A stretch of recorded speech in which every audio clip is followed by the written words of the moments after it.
one of the most famous ferries in the world. Photography and filming may take place during this cruise and may be used for the purpose of promoting Mersey ferries online, in print and on social media.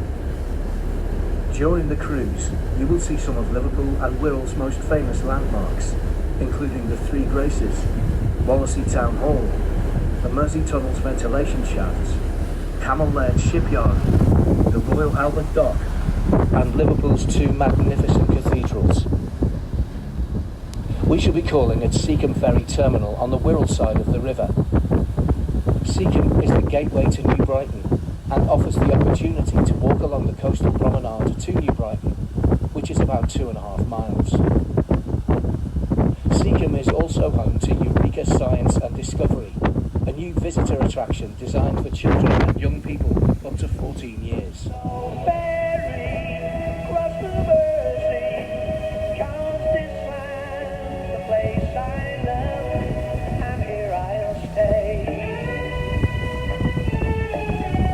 There's been a ferry across the Mersey for more than 800 years, providing a link between Liverpool and the Wirral shorelines.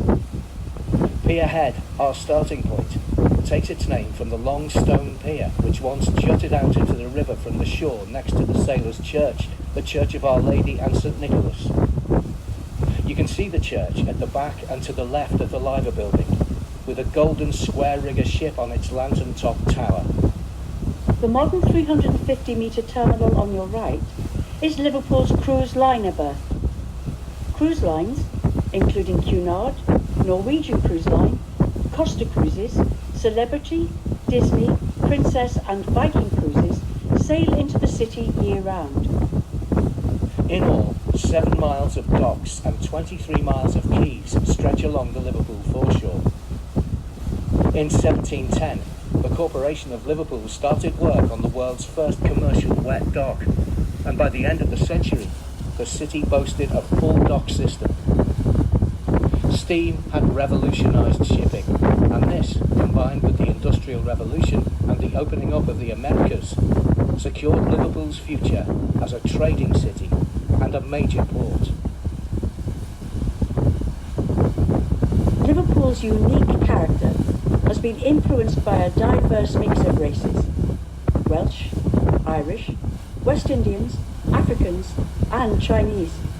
And this has produced a population characterised by its vitality, resilience and extreme sense of humour. The city is also home to the oldest black and Chinese communities in Britain. Liverpool had prospered from trade with the British West Indies and the American colonies during the 18th century. A latecomer to the transatlantic slave trade of cheap goods to Africa, slaves to the sugar plantations, and sugar, rum and tobacco home to England, Liverpool nevertheless came to dominate the slave trade until its abolition in 1807. Some slaves were sold in Liverpool, mainly for domestic service, and you can find out much more about Liverpool's role in transatlantic slavery at the International Slavery Museum at the Royal Albert Dock.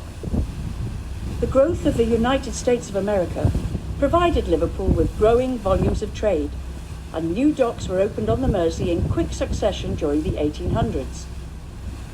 The city was described as the gateway to the British Empire and the door to the New World. A significant Irish presence has existed in the city for several centuries. In 1841, an estimated 49,000 Irish people lived in the city, and in the following years, during the Great Famine, over 1.5 million people crossed the Irish Sea, many of whom then left for the Americas, but many stayed, and their presence changed the character of the city forever. Up until the 19th century, Liverpudlians spoke in the same way as their Lancashire neighbours, but the impact of Irish migration to the city gave the city its unique accent. Today, an estimated 75% of Liverpool's population can trace their heritage to Ireland. You can find more information on this at the Museum of Liverpool. Between 1830 and 1930, over 9 million people left Liverpool by boat in search of a better life. Before steamships were introduced, these journeys were extremely hazardous. To sail to America would take 35 days, and the trip to Australia lasted from 10 to 17 weeks, depending on wind and weather. The ships were crowded, and conditions encouraged the spread of diseases such as cholera.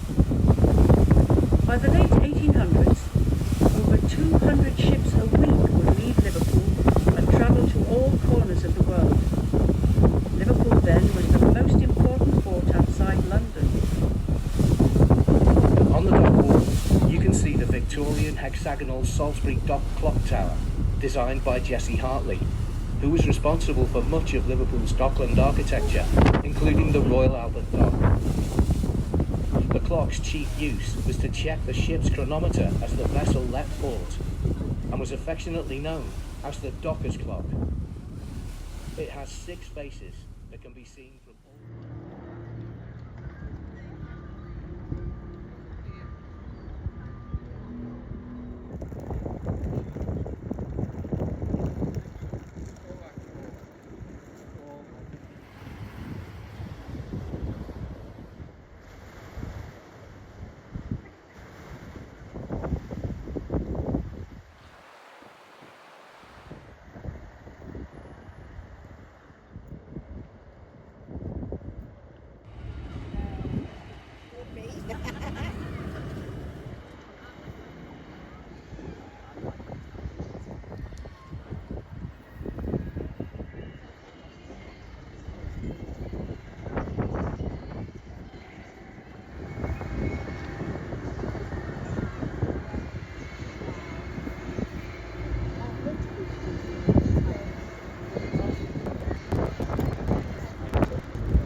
So clever. Do you know the one that when we were on the Bromley, we brought the ship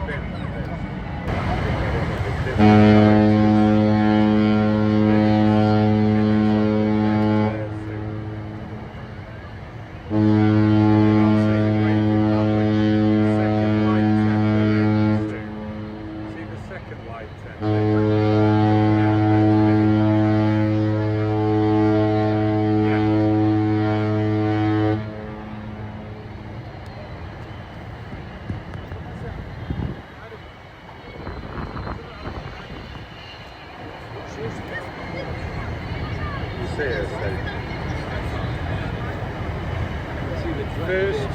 First, yeah, with the white hats on. First and second tenders, Sue. Yeah, and then right underneath the propeller blades of the second tender, waving madly. No? Can you see there's like uprights, like white uprights next to the tenders?